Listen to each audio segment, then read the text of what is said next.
would you suggest two different synopses in the case if you're interested in getting an agent to read your play, as opposed to writing a synopsis once the play is produced, putting in the program for the general audience? I can only speak for myself, and I'm less interested. I'm going to tell you a little anecdote to answer that. When I was quite young, in my early 20s, I was very lucky to work with Joe Patrick at Public Theater. And I started reading scripts, and, you know, I would like walk in, you know, to his office all filled with my 22-year-old opinions, you know, about like, oh, this doesn't work and whatever. And he would say, well, what's the writer's voice like? You know, how do they handle, you know, how do they capture character? You know, what's their language like? You know, their ability, what's their ear like? You know, how do they express themselves?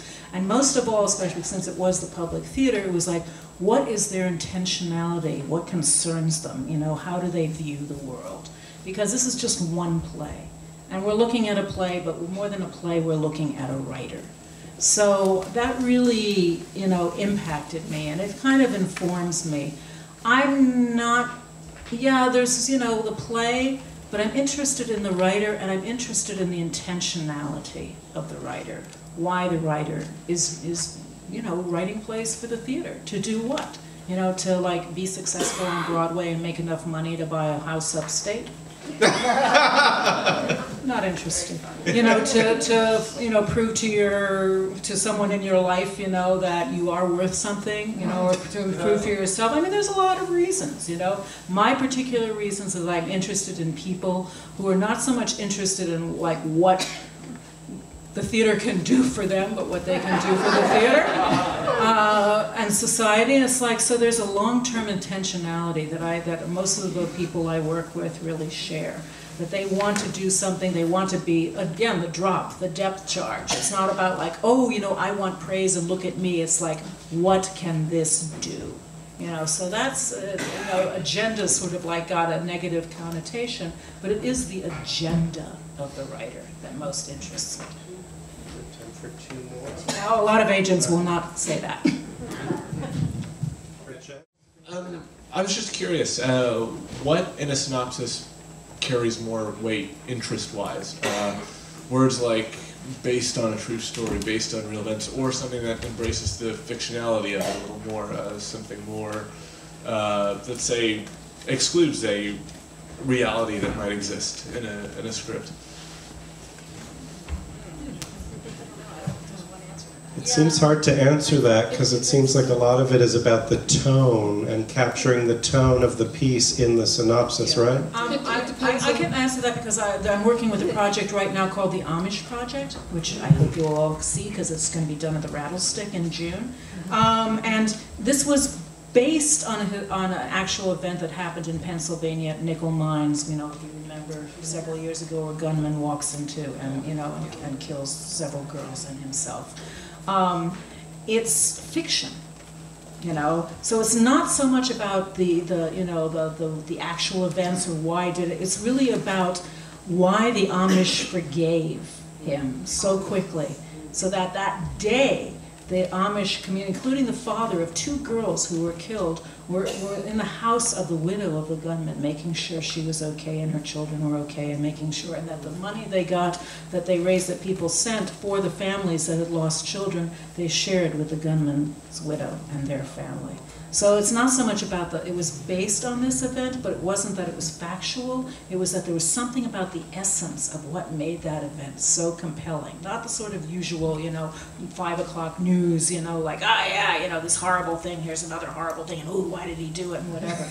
It was about, you know, the fact that the community grieved, you know, they still lost these children, but it wasn't about revenge. It didn't really matter why he did it. It was about, you know, how do you forgive, how do you move on, and how do you kind of diffuse, you know, that kind of like, oh yeah, you know, because when you keep it going, it still has an energy to it. You know, if you're obsessed with it, you find out. If you're hating, if you want revenge, if you're obsessed with finding out why, it still exists. So it was about, again, the intentionality rather than whether it was true or whether it was fiction. And what is special and unique I think is in terms of relating that to whatever it is you're working on. I don't need to see the same old, you know, the things that are like an advertising jingle that I've heard 15 times before. I need something new, something fresh that's going to spark my imagination.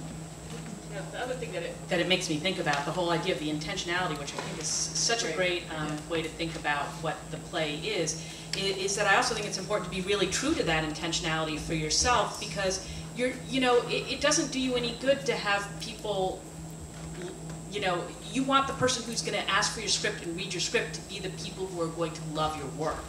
And so you want to be honest about who you are, and they're being honest about who they are when they read it. So, you know, there's some people who are going to read that and say, like, I want that true story, and there's some people who, you know, may not be as attracted to it, but it seems like that's as it should be, really. Inspired by a true story is kind of a magic word for me, because then you can use what expresses the core of what you're trying to say, but not be handcuffed by historical facts. Answered. I just had musical excerpts of a musical done at the Dramatists Guild Friday Night Footlights, Jeni and it was inspired by somebody who was real, but there is a movement to get this woman recognized. She's unrecognized. So I have constantly been in conflict about whether this should be part of the synopsis that I send out, because it was, there are published things about her by well-known journalists, Roland's mother, you know, other people that, that there is a big international movement to have her recognized. Well, I know a little bit about your project, and it's about Masha Bruskina, who was an unsung hero in the Second World War, and I think it's very important that the historical context be part of your description, because that's what makes it compelling. I mean, I think that's essential. Okay. Shout.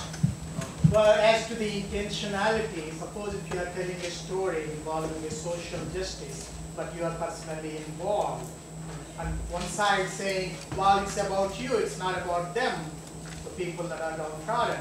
But on the other hand, they say, well, I cannot tell the story, generally there is bad things about this downtrodden. So where do you draw the line? Wow, that's... You've stumped the panel. You know, that's an amazing question, because I think, yeah, it's like you need the story to be informed by kind of personal, you know, color and emotion, and yet when does it become about almost a psychological, you know, sort of feeling thing, and when does it become about, you know, using a personal connection to, you know, move, you know, to move away from that personal sort of need and connection to actually tell a story that's going to make, I guess, I think, you know, I think what it is, I think it's where people feel uncomfortable because they feel they're looking into something a little too personal, might throw people off. I don't know. It changes. It's a line that I think changes with each one. It's a tricky one. It's a really tricky one. Anyway, this is all the time we have, but thank you all so much. Thank you to the panelists.